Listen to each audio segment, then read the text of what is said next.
Welcome back to another episode of No Bolts Left Behind. Today, we're making more progress on the 1968 Mustang project. In the last episode, we got the Ford Explorer engine fired up for the very first time.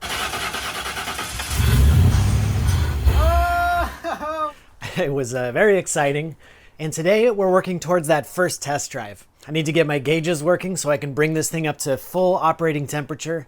I want to build out a cold air intake. But first, I have a little bit more exhaust work to do, so let's get started.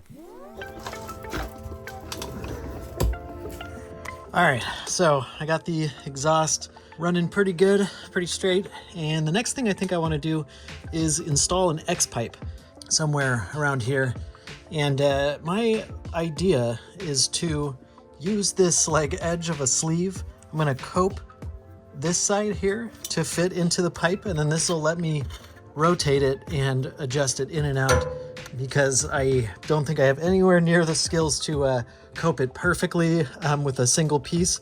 I think this will be a good way to give me adjustment. Of course, I'll weld this join right here and it'll work perfect.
right, so I started gathering some of my components, or I got most of my components anyway, to build out my air intake tube.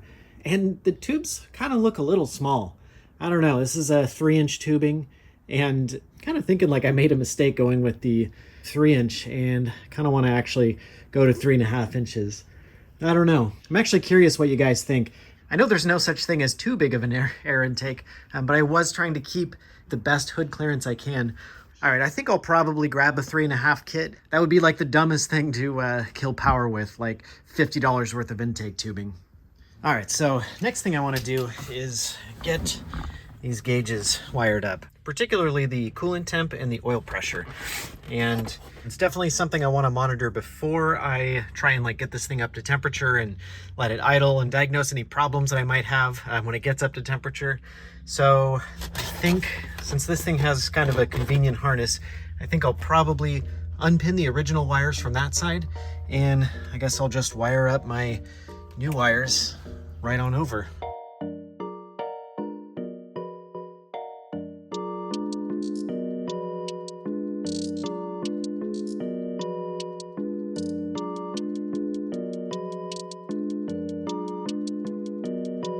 All right, so I got the Explorer harness wires spliced into the Mustang wires. It was pretty easy to see, which one goes to the gauge over here, and then you just follow it up into the harness, whatever, the connector.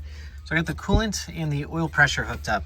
There's a few other things like brake light and backup lights, but those aren't really important. I'm gonna kind of ignore those for now, and we're just gonna see if I get oil pressure and temperature. I guess we'll know here pretty quick if this is gonna work.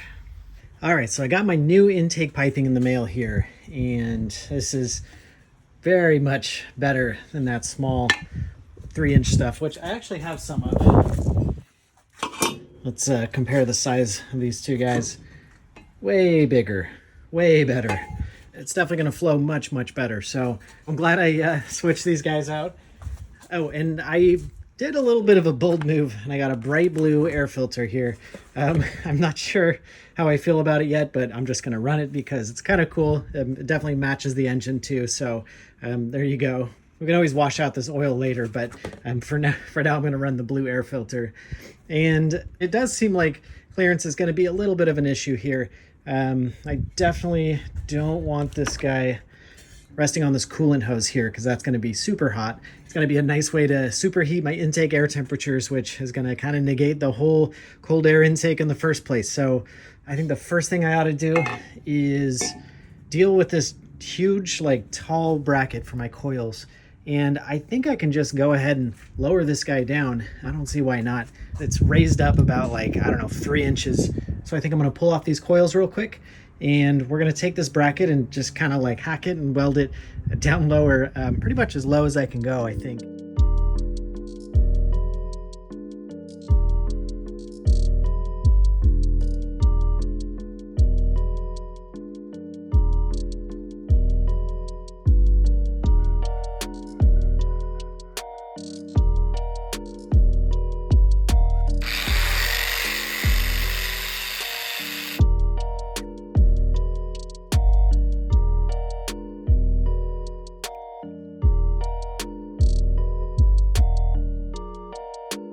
All right, so I'm thinking something like this is the absolute lowest I can go before it starts hitting on this guy right here. So I'm gonna go with this.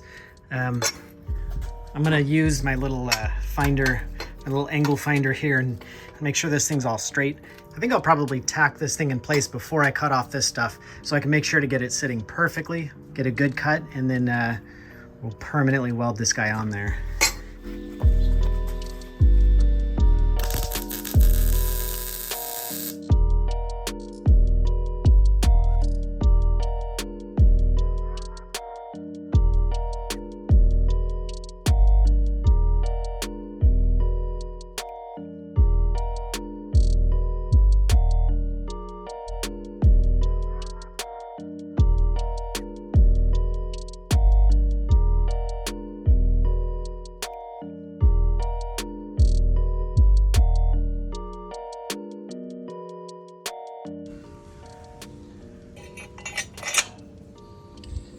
All right, there's the finished product.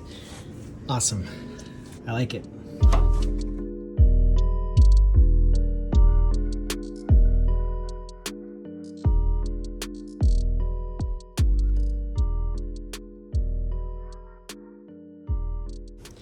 Oh man, I totally forgot about this guy. This was supposed to go in that same bracket. Man, and I was already barbecuing this thing, trying to cure the paint. Okay, let's turn this off.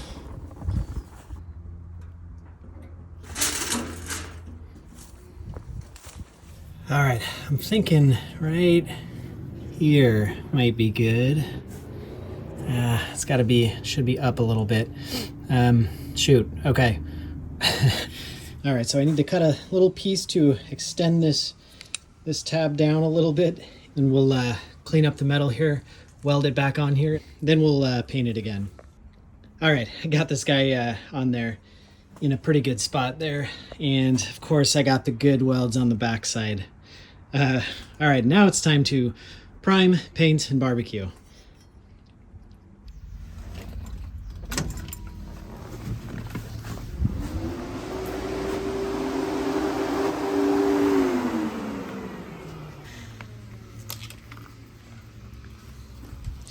Make sure we're in park.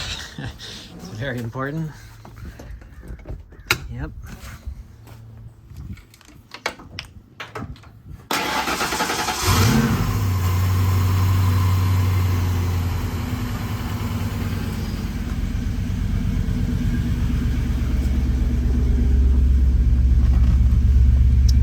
Well, we got oil pressure, but it doesn't seem to be the correct range. But the coolant temperature sensor so far looks okay. We'll see. Obviously it's cold right now, so we'll see if that goes up here in like maybe a couple minutes. It's too bad for the oil pressure, but it should be easy just to switch out the sender out there. Ah, and we got fuel. Awesome.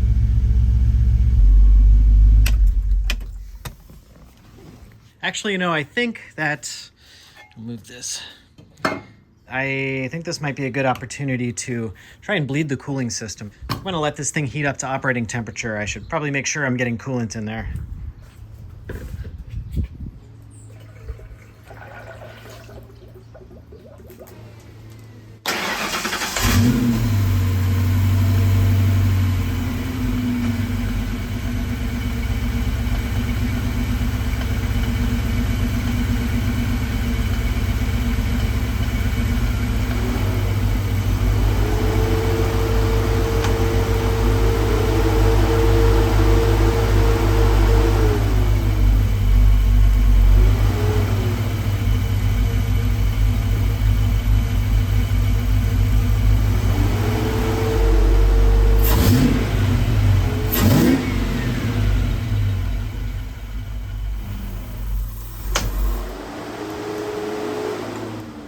All right, well, it didn't seem to like being revved for some reason. It kind of sputtered and died when I tried to rev it up, but it was running pretty good. It was fluctuating a little bit, the idle or whatever. The fans were kind of coming on and off, but of course I still need to program those guys.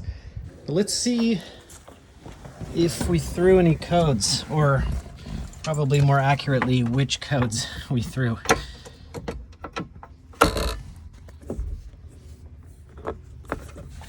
All right. 2 codes, 0443 and 0443. Okay, let's take a look at what those are. All right, so I had to look them up, but those guys are for the evap system, which is something we just totally removed. So that was to be expected, actually. So that's pretty good. That means that there's no codes, which is kind of surprising. I feel like there should be some for at least the rear O2 sensors as well. All right, we'll start this thing back up. I have a more sophisticated code reader, like a Bluetooth one, so maybe I'll hook that other one up and maybe we'll get a little bit better reading.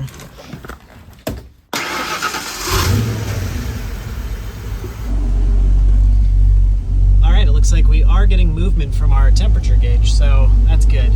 I guess I'm not sure if it's the right reading. That's kind of important. Let me see if the thermostat is opened yet. Yeah, still cold on the upper hose. This is a pretty big radiator, so it's probably going to take a minute to heat up and all that, especially with these fans going. All right, we'll give it a few more minutes. Try and keep an eye on it.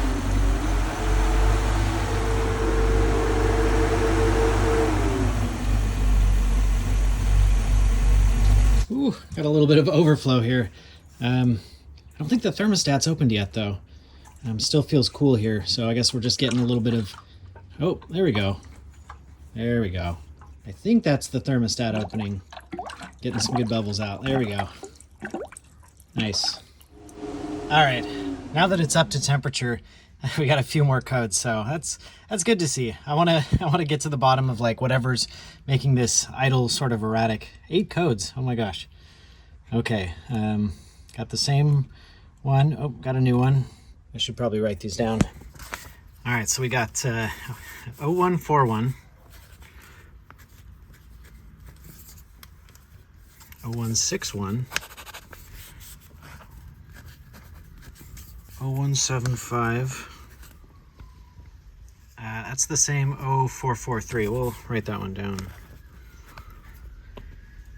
And then we got another 0141, can ignore, another 0161, and another 75. Okay, that's not so bad. 4 codes, and we know one of them is evap. Let's check out the other ones. All right, so before I run this thing too much more, I think it's probably a good idea to put an oil pressure sensor in that actually works. This is the original style from the 68 Mustang, so this should match the gauge, but I'm a little bit worried about it fitting right there.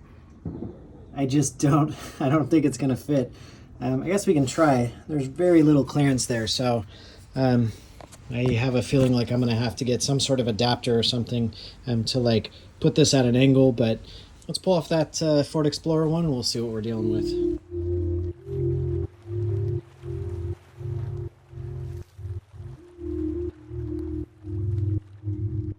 All right, finally got this thing out of here.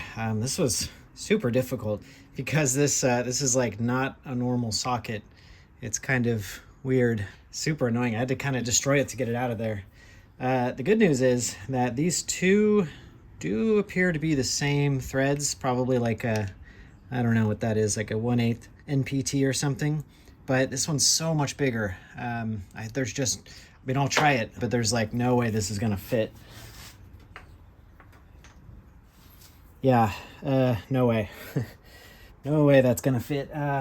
What I need is like an adapter to fit it kind of at an angle like this, but I don't think I'll be able to thread an adapter like that in there because I don't think it'll swing around. It'll hit the block before it swings around. So I'll do some research and see what I can find. All right, so I looked up all of these engine codes and I feel a little bit better. Looks like these top two, 0141, 0161, those are my downstream O2 sensors that I did remove on purpose, and I supposedly don't affect how the engine runs. So we can actually ignore these 3 up here. These were intentional deletes. The last one, 0175, too rich on bank 2, meaning that whatever bank 2 is, I guess maybe passenger side or who knows, driver's side, one of the two, I guess the O2 sensor is detecting too much fuel, and people are saying that inaccurate MAF readings are sometimes the cause of that. So I'm thinking that it's possible, you know, obviously this is not the ideal intake setup. I'm supposed to have like some sort of pipe behind and in front of the mass airflow sensor. I think before I worry about this one too much, I'm gonna go ahead and build out my intake, which means that I'm gonna have to install this pipe there somewhere. Kind of have a little bit of a plan for this. I'm gonna chop it off right about here, and I'm gonna connect my mass airflow sensor somewhere right here. Because I kept these 2 little bolt holes here, which will make a perfect mounting point to mount right on the back of this mass airflow sensor. So let's get cutting on this aluminum pipe. We'll see if that maybe fixes this code.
All right, that looks pretty good. A little bit worried about hood clearance here.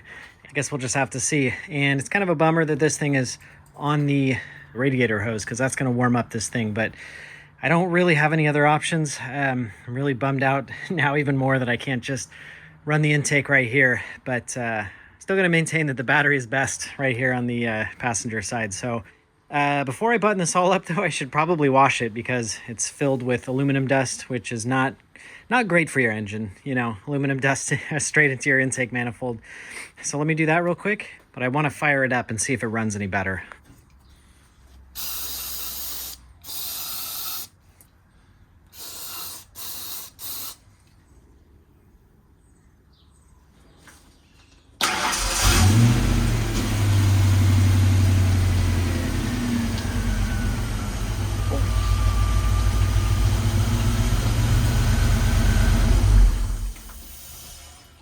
Whoa, I totally forgot to plug that oil filter back in. And there was like a huge spout of oil coming out of that pressure sensor. Or I guess that open hole where the pressure sensor was. Oh man, I made such a huge mess. Luckily I caught that before before I starved the engine of oil. All right, let's get this cleaned up.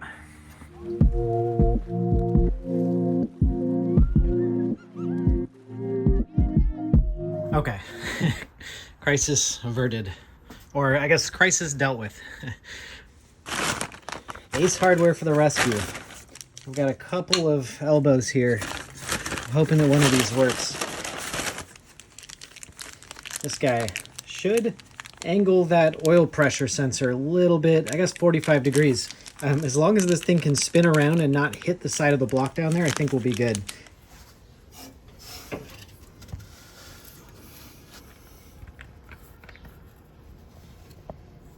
Ooh, yes, just barely. Awesome. Lucky. Yeah, there's just barely enough room to spin that guy. I don't know if you can see. There's just barely enough room between the block right there. Right at that edge. It's almost like it's grazing the block, but I think we're gonna be good. So I'm gonna pull this guy off because I wanna put some sealant on this guy, of course. Probably just some Teflon tape.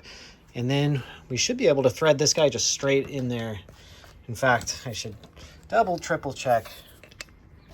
All right, yes, that will thread straight in there. So that will kind of, instead of going straight in there, it'll kind of come out at an angle.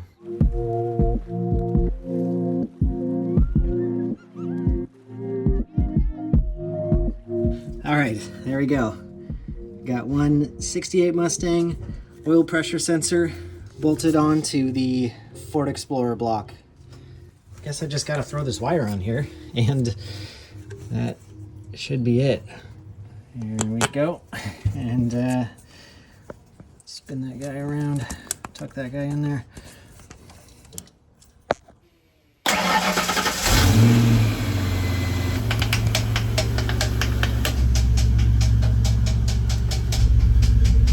Hey, we got oil pressure.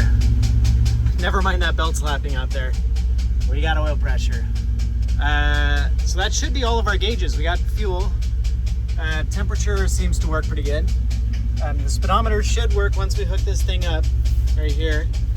I guess alternator is maybe not something we're going to be able to get. That's kind of an old school thing. We can probably ignore that one. And oil pressure. And it does have good oil pressure too, so that's very good to see. Awesome. All right, so that's it for this episode. The engine seems happy in the Mustang, so that's very good. I just got a few more bugs to work out there. Only a few things left to do before we can drive this thing for the first time. I gotta redo the brake system. I gotta do something about it because I swapped out discs in the rear, and I still gotta figure out what I'm gonna do about that gas pedal. But we'll try and figure that out in the next episode. See you then.